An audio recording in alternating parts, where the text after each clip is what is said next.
Are we on? Hi everybody. So I just got a new guitar. Yeah. No, not we just got a new guitar. I just got a new guitar.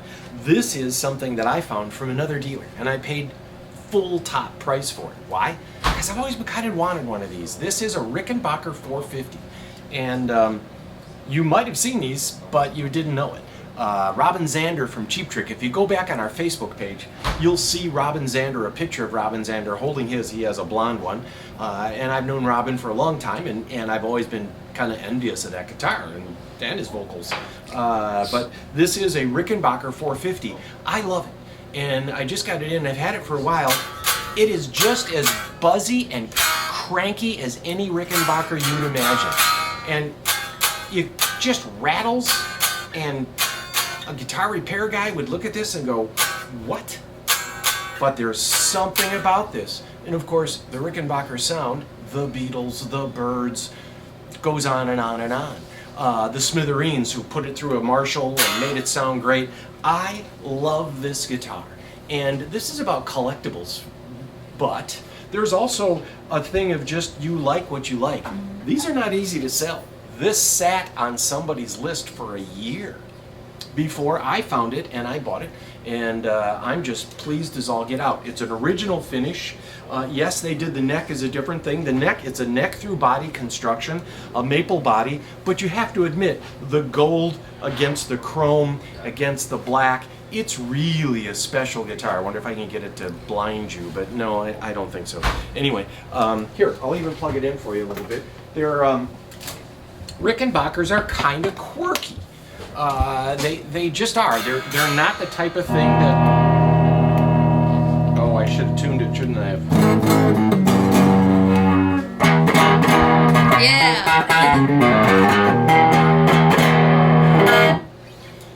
They're just weird and quirky. They need a little more love, and when you're into them, though, you're into them. Now this is my segue into collectibles. We used to do watches, if you remember, and watches are something that's just like, why would you collect a watch? See that watch on the cover there? That went for $17 million. Yeah, that went for $17 million. Okay, that is the most expensive watch yet made, but the watch collecting thing is something you could get into, like old Seiko watches for $400 or $500. There is just stuff, and there's something about horological, the study of watches, measuring one's time. Newton says there's no such thing as time. And then Einstein came along and said, I beg to disagree. But just collecting watches is something a lot of people do, and I'd recommend for you, if you'd like to get into the area of collecting guitars, buy some books on stuff you might be interested in. So there's some quirky collectibles I have here. And if you're into getting into the world of collectible guitars, some of it is about just having something neat. This is a custom color melody maker. It's in this Pelham blue, and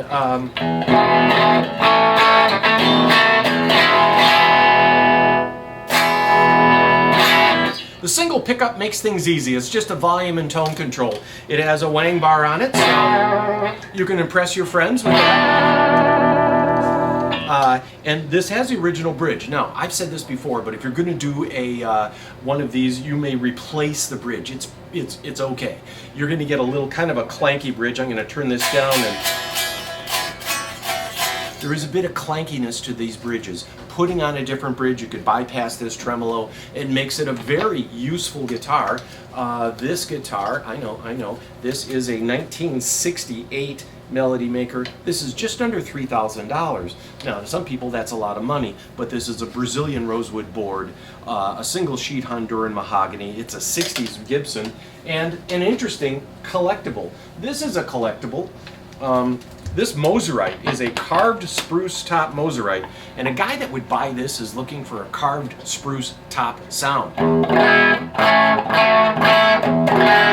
They can have a real flat, dry sound, and I'm going to turn this to a little more flat sound.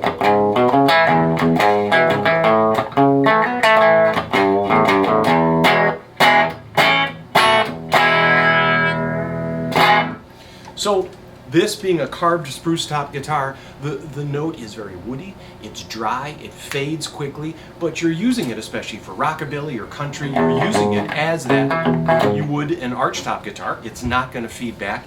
It's big, it's bold. Moserite was an American-made manufacturer that not many people have heard of, not anymore, but you can buy a guitar like this for much less than you could build one for. This is about $2,500, and it's something we have in stock, and it's kind of quirky. If you think of my Rickenbacker example here, this too is kind of quirky, but that nice dry flat sound. If you're a country flat picker, if you're somebody who would like the sound of an archtop on stage without feeding back, this is really right up somebody's alley. All right, the last one I have for this video is this. We just took this in. This is a 1967 330, and it has a new neck.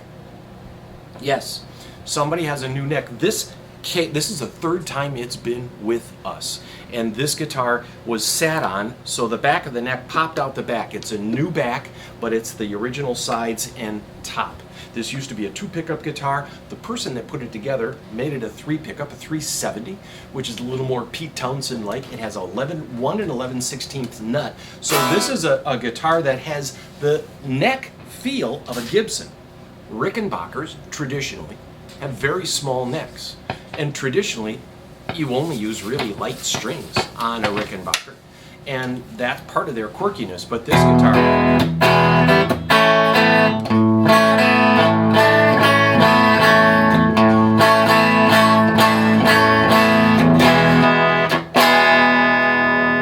they always have this blend control where you can blend between the two different pickups, and there's a real woody sound to these.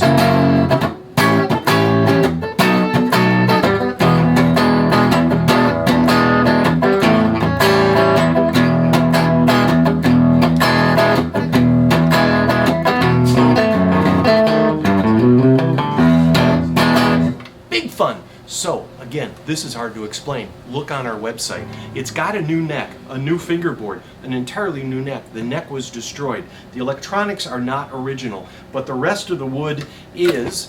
And if you look at bring in the camera closely, you can see the checkerboard binding. This checkerboard binding, which came from a 381 model, is on the front and the back. And it's just a really neat look. And then if you look at those inlays on there too, the inlays were done extremely well. This was made to look like an old Rickenbacker. It is old wood. Putting together something like this is probably $6,000 to $8,000 to have one built for you. Ricky won't do it. And this guitar, you can see the glow from the yellowed lacquer on here, is just a fascinating guitar. It's under $4,000. We just got it in. We're going to set it up and price it and put it on the website, and there you go. There's a few oddballs for you, and we'll get more into collectibles here in the next few weeks, okay? For now, we're going to let you go. By the way, if you're on Facebook, look down below. You're going to see this little gear thing in Facebook. If you press that, you can make this whole video high def, and it'll make everything stand up. Facebook makes us compress it to a low def thing, but you can change that on your Facebook settings. That little gear is the settings. Just press it and it'll come up and it'll say HD. Press HD and look at this video again, and for all our videos in the future, it just makes it easier to see. If you're looking on YouTube, ignore that because they don't do that. All right, see you later.